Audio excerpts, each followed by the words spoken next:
Welcome to Andy and Ari on 3. Happy 4th of July. Hope everybody's celebrating safely and responsibly, of course. Happy birthday, America. Hope you're cannonballing into a pool. We could celebrate by cannonballing into a pool. We've seen Dan Lanning do that, and that's the topic of our show today.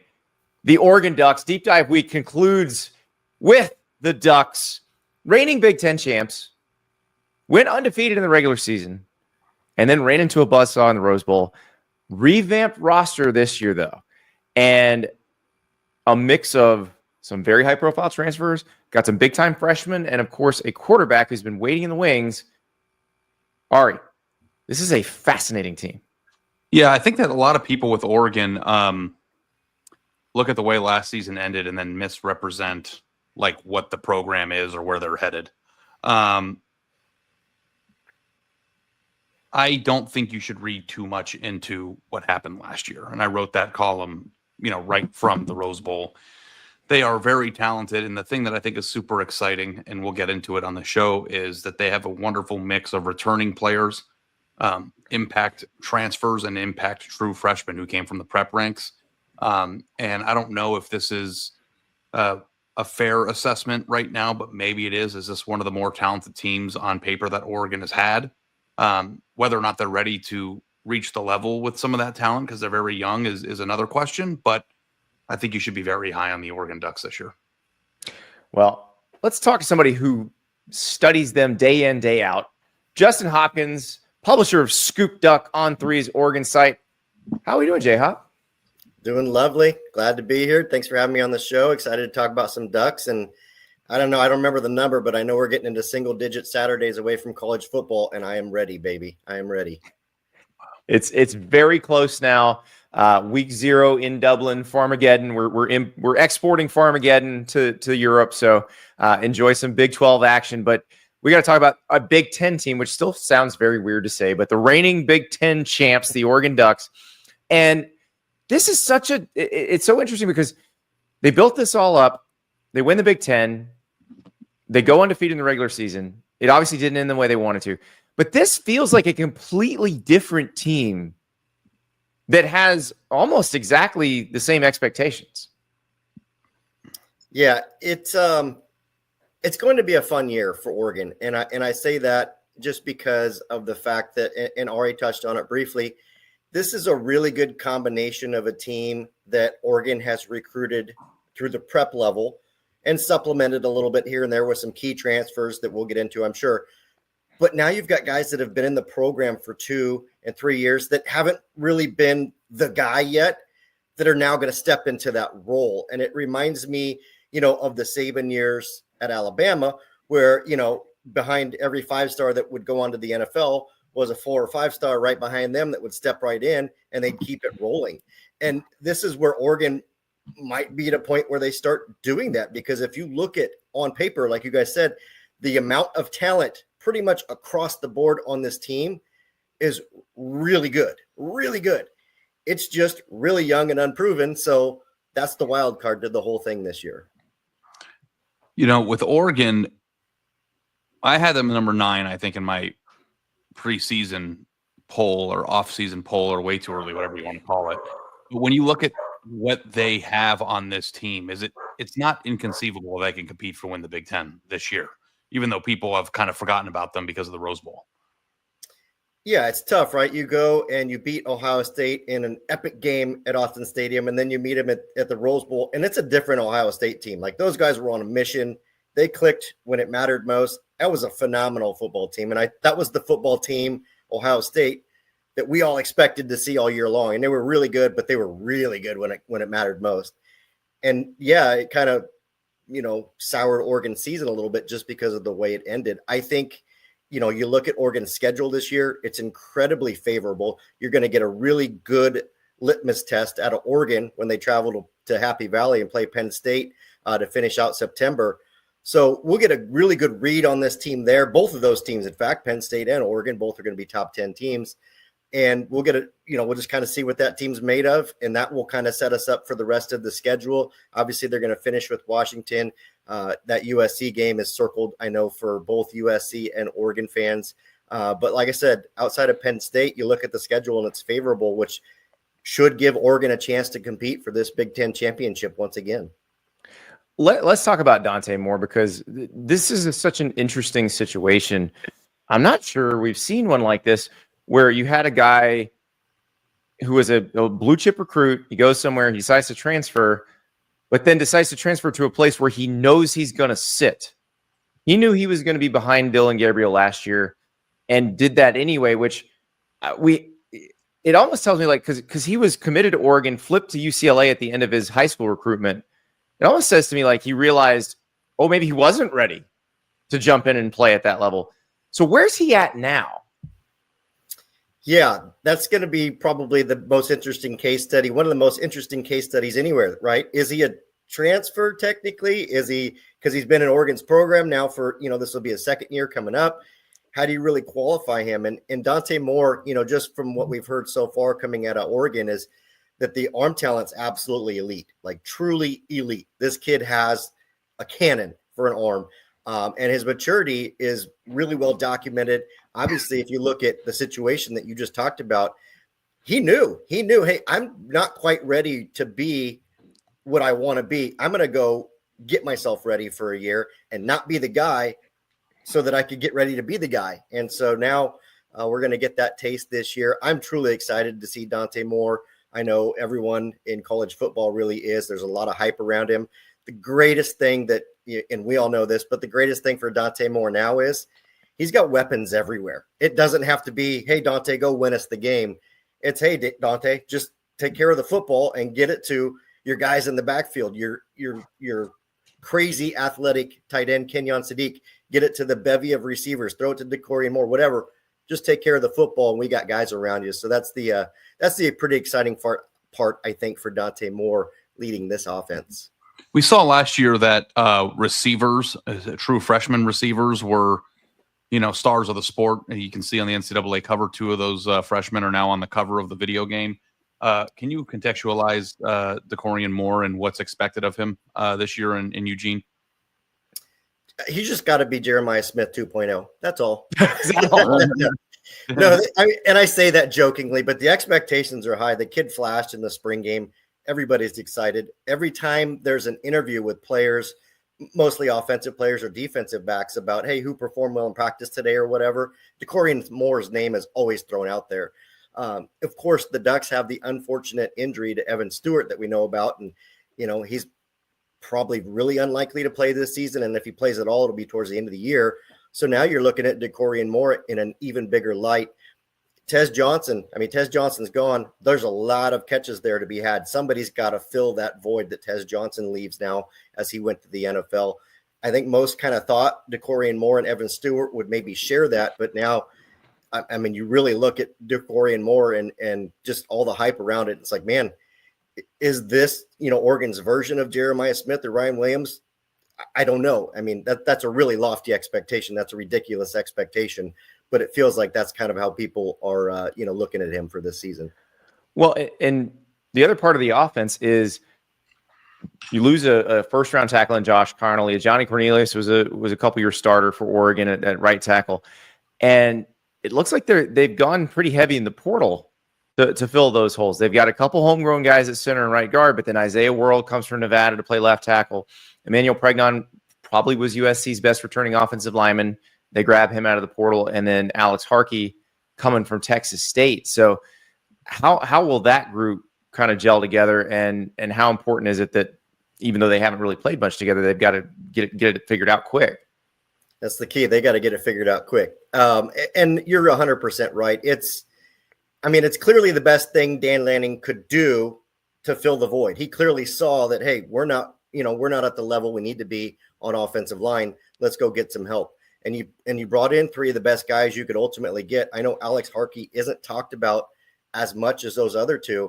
He's a really good player. You look at the film and he's just completely solid. And if that's your right tackle, which we expect he is, he's a really good player. So the key there is, I don't think that this unit lacks for talent, but we know offensive line isn't just about talent. They've got to play together. They've got to build that chemistry. And I've got a feeling just because I've done this for a while, This is probably just like last year, though. This is probably going to be a group that struggles a little bit out the gate, right? But you've got 3 games there to kind of get things figured out a little bit, because the version of Oregon's offensive line that we saw last year to start and to finish were 2 completely different units. And I got a feeling this one's going to be fairly similar just because of that lack of playing time together for them. So they have a player that we should be comparing to Ryan Williams and Jeremiah Smith. Do we have a player in the backfield that we could get Ashton Genty like production from? I'm kidding, but like seriously, I'm kidding, but seriously. Yeah, no, the Ducks scored with Mekhi Hughes. There's absolutely no doubt that they were able to bring him in. And I mean, again, the reports when people are talking about him, players coming out of practice, I mean, he's tough to tackle. He's plenty fast. He's just a very dynamic back. He's coming off 2 fantastic seasons, obviously with Tulane. But, you know, the best part, I think, for Mekhi Hughes, and he probably recognized this, and Ohio State was a really good case study there last year. He has a chance to be the guy, but he's got a lot of help around him. They're returning great production in the backfield with Noah Whittington and others. So, you know, he's going to have a chance to be able to stay fresh late in the games. And that's exactly what linebackers and defensive backs don't want to see is, you know, they're tired and gassed. And Mekhi Hughes is like, hey, I've only carried the ball about 15 times. I'm ready to roll. So that's a great problem for Oregon to have. And I do think that, you know, Mekhi Hughes took that into consideration and realized that's a good thing for his career this season.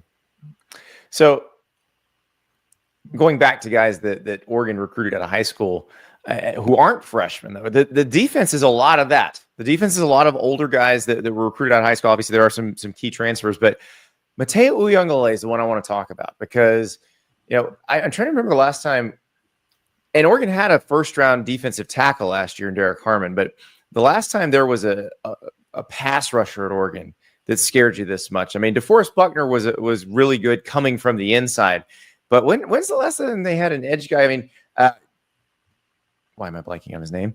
He plays for the Giants. Kayvon Thibodeau. Yeah, I was waiting for you to get there. Yeah. So, but is that where Mateo projects? Is that, you know, potential maybe first rounder if he has a very good year? Yeah, this is a big year for Uyunglele because he's going to get more snaps. You know, one of the great parts about that Oregon defense last year, particularly at defensive line, is they were deep. They were rotating guys constantly. So late in the games, those guys were able to still perform at a high level. Derek Harmon, one of them. Mateo is going to find himself taking a lot more snaps this year. And in the limited time that he saw last year, he was one of Oregon's most productive defensive linemen. So you're really going to see, I think, a bigger role from him. He's just so unique in the fact, I mean, this is a guy that, you know, stepped back and made a game-winning interception against Wisconsin to seal that game. The Ducks were on the ropes in Madison, and all of a sudden Mateo's pulling down an interception to give Oregon the win. So, you know, this is just a guy that's truly unique, really fun. There was a video, Kayvon Thibodeau was in town this past weekend. Oregon had a big recruiting weekend, brought in some big guns. But there was a video that surfaced of Kayvon working with Mateo on some moves and stuff like that. You could see them on the field. Pretty cool. But yeah, this guy is truly exciting, truly special, just a freak of an athlete. And I think with the added reps that he's going to get this season, he's going to be a major factor on that defense. You know, we spent a lot of time talking about a lot of the highlights of Oregon's team, some of the best players, and you know, there's plenty of them. But I'm wondering, from your vantage point, what's their weakness? You have an entirely new secondary. Every position is brand new, and it's filled with really good players. That's good, but it's going to have some lumps, just like the offensive line, right? There's going to be some blown coverages. There's going to be some growing pains. And so I think for me, you look at all 5 of those positions and say, look, there's guys there. You know, how good will they be? And I think you look at that, you look at the offensive line, which I highlighted a little bit ago, and the concerns there for what they're going to do. But those are a couple positions that I think Oregon doesn't have a lack of talent. They just have a lack of chemistry and a lack of experience, which is, of course, the mantra of this team. And Dan Lanning knows that. I think the good part about this team is, yes, they do lack experience, game experience. There's going to be some hangups along the way. But you just look at the pure athleticism and the pure talent level, they're going to be able to outmatch pretty much everyone they play along the way just on those 2 levels alone. And we all know, all 3 of us know that athleticism can account for a lot of mistakes along the way. And and Oregon's got that. So, yeah, to answer your question on defense, you wonder about the secondary a little bit. The returning production at linebacker, they should be solid there. Defensive line is going to be solid once again. But again, the lack of experience, we're going to keep talking about it. We don't really know what we have until I think really we see this team in Happy Valley at the end of September. I'm fascinated by the talent level question because, you made it very clear that this is one of the most talented Oregon teams we've ever seen. And I go back, like Chip Kelly got some very talented guys, but it never felt like they were an elite talent roster. Helfrich, all same thing. He brings in Justin Herbert, who I guess, obviously was a local recruit. People didn't know quite what they had. But then you have some other players that they brought in, Kayvon Thibodeau in the Mario Cristobal era, Penei Sewell in the Mario Cristobal era. How much exactly has it ratcheted up under Dan Lanning? Like, how different is the roster now versus the one Lanning took over and took to play Georgia that first year? Yeah, you make a great point. It's not like this is Oregon's first ever talented team. They've had talent in the past. Obviously, we've seen them in the playoffs, play for championships, have yet to get one. I know that's hanging over the head, but the difference for me is this. Back in the day, for the most part, those teams had several really good players and supplemented around them with strong players. But if any one of those players went down, the guy behind them was a severe step down in talent. And, that's been the case for Oregon most times. Under Mario, it started to get a little bit better in terms of depth. But you look at this Oregon team here, and I look at it, and you could say, hey, look, the guys that are starting are probably a grade above the guys behind them. But it's not this massive fall off when it's the next man up. And you can go 2-3 deep at nearly every position on this field and feel pretty good about who's coming in. Of course, you want Dakorien Moore out there, and you want Isaiah World out there. You want your starters out there. But the next guy behind him is going to be able to get the job done at the level needed to win still. And I don't think I've really ever covered an Oregon team where I could confidently say that, hey, the third guy in line, yeah, he's not the starter, but he's plenty good to get the job done. Probably inexperienced at this point. But like I said a moment ago, when you have athleticism that some of these guys have, you can overcome a lot of that inexperience. I hate doing this because I think that we do this too much, and I'm going to do it anyway. But like a lot of times when teams that were really good lose a bunch of players, we talk ourselves in the offseason into, how much better that they're going to be or they're going to be just fine. Like, where is Oregon in terms of last year? And do you think there's a chance they could be better than they were? Is that a crazy question? No, it's a really good question, and one that's highly discussed on the ScoopDuck message boards. I think I've been pretty transparent with fans myself. Of course, in college football now, we know a month is a lifetime. So, 2 years is absolutely eternal. In my opinion, this team might take a slight step back simply because you're comparing it to a team that went 13-0, and that is not easy to do. So if they go 11-2, just everybody's going to look at that and say they took a step back, right? They're both comparable seasons at the end of the day. I understand the 0 and 2 are different. The way I look at this team, and I'm being completely honest here, I think this team has all the capabilities to compete because of schedule, because of talent. If Dante Moore is the guy that we think he's going to be, Oregon's going to be able to compete for a Big Ten championship and beyond this season.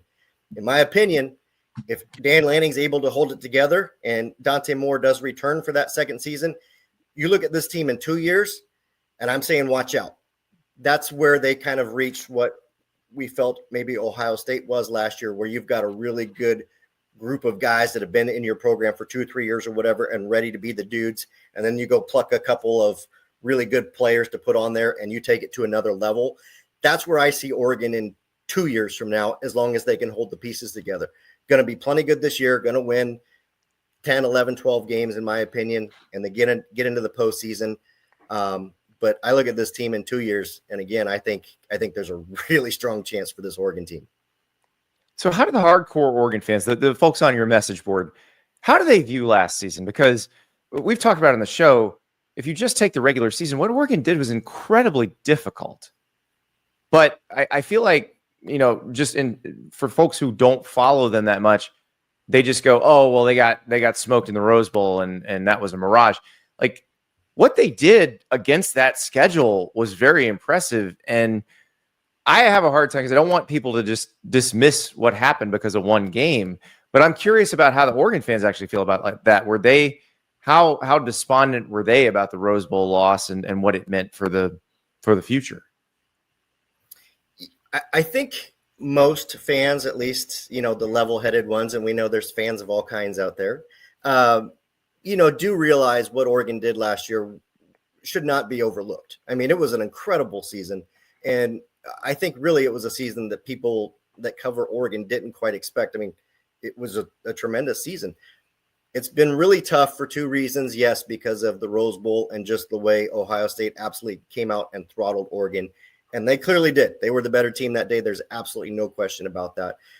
I know we're not talking about it, but recruiting hasn't been quite as stellar as folks have been used to under Dan Lanning, at least so far this first half of the year. Can still change. So you combine those two things, and it's been kind of a tough run to be a Duck fan right now, at least, as far as football is concerned. There are a lot of folks that do see what Dan Lanning did in the first year of the Big Ten, navigating different venues and different teams you've never faced, and an interesting travel schedule and all those things that went into it. And for those guys to remain focused, to get the job done, they respect that and know that that was a tremendous season that we just experienced, which is why I say, or just said a moment ago, it's going to be really tough to duplicate that this year. I know the schedule is slightly easier outside of Penn State and probably USC. Still going to be really tough to duplicate that just because of all of the unknowns in this sport. I mean, I'm like certain that Oregon will win a title in the next 10 years. Like, I'm certain of it. Is that kind of what is that where they're at there in Eugene? Yeah. I don't know about you guys, but I don't cover it quite as broad as you guys do. I know you guys know other programs better than I do. I don't look as they're like an unbeatable team this year, right? You look at the top 10 and you could make questions about everyone in the top 10. Like, okay, here's the question marks there. Everyone's got them. Oregon's got them just the same. And so I don't see anyone that's built an Ohio State team that we just saw last year, or has built, what Kirby had built at Georgia there for a few years, and Nick Saban in Alabama. I think the sport's wide open. And I think Dan Lanning has done everything in his power. You don't take a team from what he inherited to what it is now and just flip it overnight. But as you can see, every year over year, he's inched closer and closer to that. And he's going to continue to do that. And again, I look at this team with a lot of promise in 2 years, depending on what happens. And I think from there, looking at the way they're recruiting now, they're working towards a model of what Nick Saban had at Alabama, which was, hey, when the 5 or 4 star goes to the NFL, the guy behind him steps right up and steps right in, and there's no drop off. And that is not easy to do. Yeah, and I'm not sure the new era of the sport is even going to allow for that. It's going to be like we said, that Ohio State team, kind of the last of that era. I don't know that anybody, because what you've talked about is Oregon might be that kind of super stacked team in a couple of years.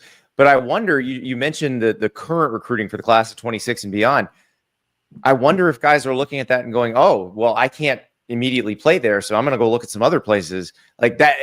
It may just be hard to do that, but it feels like Oregon has as good of a plan as anybody. And we always talk on the show, J Hop, about if you keep knocking at the door, you eventually get let in, like Kirby Smart did. They kept coming back, kept being in contention. They eventually won 2 national titles. Dabo did that earlier than that. We saw it with Ohio State, where they were just there and over again, and you get through. So that's my thing, is Oregon's there annually now. I feel like as long as Dan Lanning's there, they're going to be in the mix, and eventually you just break through. And one of the keys that, I'd like to highlight, and the reason I have that promise, or that outlook for 2 years, Oregon is one of the best programs in the country, bar none, at roster retention. And that's something you're kind of alluding to in this new sport, the transfer portal, getting guys to maybe jump ship and move elsewhere. Oregon, on guys that they want to keep, they don't lose them. It's just something that Dan Lanning does incredibly well. And you and I both know Dan Lanning as much as we want to talk about, he's still only in the third year of being a head coach, right? He's still got so many areas to grow for himself personally that, you can't replicate the experience and knowledge that he just gained from this last season of, okay, the playoffs now expanded. We made it to the Rose Bowl, got thumped. There was a massive learning experience there for Dan Lanning that he now builds on. And to your point, when you are knocking on the door, you're learning these things on the way. You're kind of having to learn them on the fly. So next year, if Oregon makes the Rose Bowl and there's a 4-week layoff, he's probably going to be a little bit better prepared for that layoff than they were this year. So, to your point, I think we're seeing, this team continue to build, but we're also continuing to see a young head coach learn from experience, learn from mistakes, and, build himself as well. Yeah. And it's Kirby Smart. You're 6 for the first national title. Ryan Day, you're 7. Dabo, I believe, was year 9 as the full-time head coach. So it doesn't always happen overnight. No. What do you think Oregon has gained from being in the Big Ten? Exposure. I think they've earned exposure, and I think they've earned respect. And those are not easy things to earn, right? I mean, Oregon's been a national brand. Everyone knows Oregon, knows the O, knows the flash, knows the uniforms. That's not anything new. But what I mean in terms of exposure is just that what we're talking about Dan Lanning and what they're building and the talent level. And with that's coming the respect. I think Oregon went through a difficult, not an impossible, but a difficult Big Ten schedule last year. And, I'm a Pac-12 purist. I love the Pac-12. I miss it. Rest in peace. I was always a huge promoter of the Pac-12, but it feels like outside of the Pac-12, there wasn't a lot of respect for the Pac-12. Might have been a little bit of branding issues. Who knows? The Big Ten doesn't have that issue. If you go through and win the Big Ten, you've earned the respect of most people in college football. Yes, the SEC is still the SEC, but everyone's well aware that the 1A or 1B to that is the Big Ten. And Oregon just went through and won the Big Ten championship in the first year. They now have, I think, a level of respect that wasn't there when they were winning in the Pac-12. So that Washington went with them, so that rivalry remains and should be fun, especially this year when they go to Seattle. USC obviously is still an in-conference rival. Who do you think becomes the next Big Ten nemesis for Oregon? Is it going to be Ohio State? Is it Penn State? Is it do they start playing fun games against Iowa? Like I think that's one of the more fun things is like who becomes a rival now? One of the things that you don't talk about is in the Pac-12, Oregon's like weird nemesis was ASU. Like they'd always have these weird games against ASU, right? You were like, they shouldn't be rivals, but for whatever reason, ASU ends up winning these crazy games. It was a vortex. And so you kind of wonder, like, okay, is Purdue or Rutgers or Iowa going to be the ASU for Oregon Big Ten? Fortunately, they didn't experience that last year. Wisconsin almost did it to them. They really did. I mean, I was at that game. Oregon had no business winning that game, and it was really just a matter of having better talent at the end of the day. Fun game, fun atmosphere, by the way. Madison, Wisconsin. Oh, I love you. Such a fun city. Anyways, back to what we were talking about. I think the Ohio State rivalry, Oregon, is kind of coming along. It will never be on the level of Ohio State, Michigan. I'm not here trying to say that. That's one of the best rivalries in college football. I truly think Oregon, Washington has been one of the best rivalries in college football that nobody talks about. And it's because it's on the West Coast. Those two teams hate each other. I mean, they just will never say a nice thing about one another ever. So that remains. But, USC is going to be a better football team this year. They have a very difficult schedule. So I think it's going to be a tough way to grade USC. But I know Oregon and USC are clashing on the recruiting trail a lot this year. And I think a lot of both folks, USC and Oregon folks have that game circled. But for me, out of those non-traditional Pac-12 guys that came over, I really see this Oregon-Ohio State thing going somewhere. I think ultimately you kind of look at Michigan and Penn State and Oregon and Ohio State as like the big four in the Big Ten. But Oregon and Ohio State are battling on the recruiting trail. And I just think those are, two teams that are going to continue to play at a high level. I mean, I think that's what rivalries are, right? Consistently running into somebody. whether it be on Saturday or on Saturday in April, right? I mean, and I remember when I was on the Ohio State beat that they had a rivalry with Clemson for 5 years. That felt real, like that felt like their number one concern, so I buy that. What about you, Andy? I do too. I love the Oregon USC, especially now that USC's gotten a couple commits that Oregon wanted, because it felt like that was very one-sided for Oregon, and now USC's trying to strike back a little bit. So I would like that to be a little more even. But yeah, the Oregon Ohio State, like, you see all these recruits popping up, like, and their final three are Oregon, Ohio State, and somebody else, like Georgia or Alabama or somebody else. And that's I feel like, I don't know, other than the proximity rivalries, the state border rivalries, those feel like the ones that get the nastiest, the ones that you do see all the time on the recruiting trail. Well, I know you guys are on social media, but if you look at the interactions with Oregon and Buckeyes fans, they get downright dirty a lot. And it's, and that's what a rivalry is, right? Hey, I don't like you. You don't like me. I can't wait to kick your butt on the field on Saturday. And, last year, I think we saw that play out. There was a lot of just comments that came from the first meeting when Oregon beat Ohio State in Eugene. Afterwards, you had Ryan Day kind of popping off a little bit about some things that happened. There was just a lot of back and forth. You'll never get me not to believe that Ryan Day didn't have that Rose Bowl circled and highlighted and double circled, like knowing, hey, I know what my team's got right here, and I know that we're a different team. I can't wait for vengeance on what happened in Eugene. That's a rivalry, right? I don't know if it was because of Oregon, but it was because Oregon get fired. But the thing I think would be the genesis of that really is if you remember, like, the Dan Lanning too many men on the field thing. Like, that's the type of stuff that gets the blood pressure pumping a little bit. When they got to change the rules based on something you did it right. No, I know, but you can see why that would, like, bother people. Like, if the team you beat would be bothered by that. Oh yeah. Yeah. This is going to be. It was such a great game.